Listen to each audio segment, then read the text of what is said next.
Welcome to the law section. I am Nur Shahira. In this session, I will introduce about contract of law, which is capacity. First, I will go back to our first concept. What is contract? The word contract may be defined under section 2 clause H. Contract 1950 provides that an agreement enforceable by law is a contract. So today, I would like to focus on capacity. Capacity is more to who are competent be in a contract. Section 11 Contract 1950 provides that every person is competent to contract as long as the age of majority according to the law which he is subject of sound mind and is not disqualified from contracting by any law to which he is subject.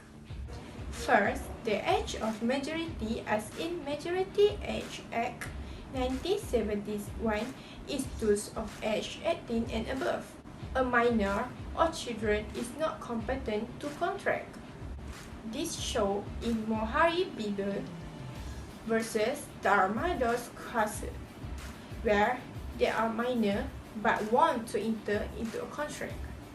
In India, an agreement of contract with a minor is void because according to law, such people does not come under the ambit of capacity of contract.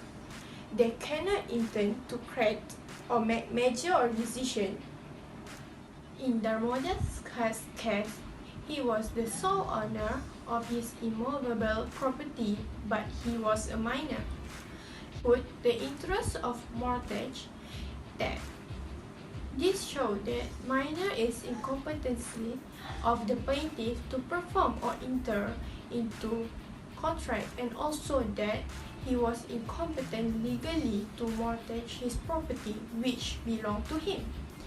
In English law, a minor is any individual under the age of 18 years. As a general rule, a minor is not bound by contract he makes through the adult party whom he contacts with is. Although he must be in major, but there are also under exception to contract of minor, such as contract for necessaries, contract of scholarship, contracts of insurance, and others. First, what is necessaries? Necessaries are things which are essential to the existence and reasonable comfort of the infant, such as clothing, medicine, food, and shelter. It is voidable at the minor's option. Section 69 of Contract Act 1950 postulates that if a minor is supplied with necessaries by another person. Next, for the contract of education. Education was held to be included under necessaries in Government of Malaysia versus Gurcharan Singh and Ors 1971. In other words, a scholarship agreement entered into by a minor is valid.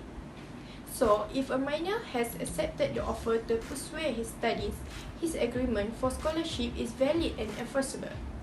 If a minor breaches the contract, he will be liable and is entitled to be sued under the contract. Then, the contract for insurance. Under Act 1963 of Insurance, a minor above the age of 10 may enter into a contract, but if he or she is under 16 years, would require written parental consent to own an insurance policy.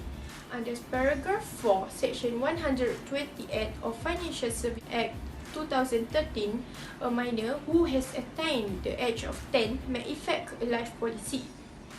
However, if he is below the age of 18, he can only do so with the written consent of his parents or guardian. After that, according to the Section 12 Clause 1 of the Contract Act 1950, there is sound mind, which is a person who is capable of forming a rational judgment as to effect of the agreement upon his interest, while unsound mind may be of sickness or drunkenness. A person is said to be of sound mind if he is capable of understanding it and of forming a rational judgment as to its effect upon his interest. The person must understand what he is doing and able to make judgment as to be whether he is about to do is his interest or not.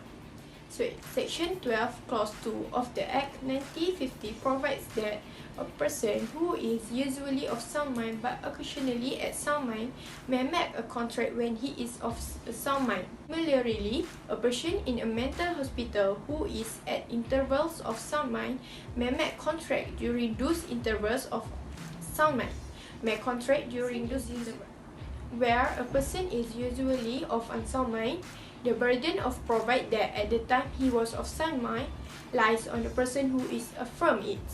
Section 12, Clause 3 of the Act 1950, a person who is usually of sound mind but occasionally of unsound mind may not make a contract when he is unsound mind. For the example, when he is drunk, he cannot understand the terms of a contract or cannot making judgment as it effect of his interest.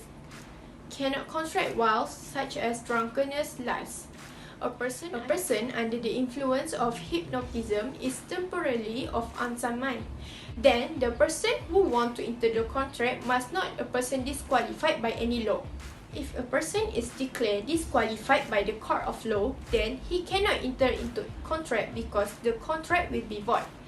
For the example of person who is disqualified by law is convict, bankrupt, alien enemy, corporation, and insolvent.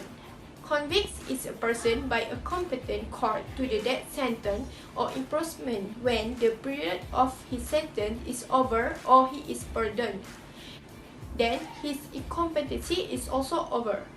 Bankrupt is an insolvent cannot enter into a contract as his property vests in the official receiver or official assignee. While alien enemy is a person from country with whom Bangladesh is in a state of war or is already at a war with. Then corporation is an artificial person recognized by law. Lastly, I can conclude that the contract may be valid if the person is a majority of age in sound mind while making the contract and not disqualified by any law. That's all for today. Thank you.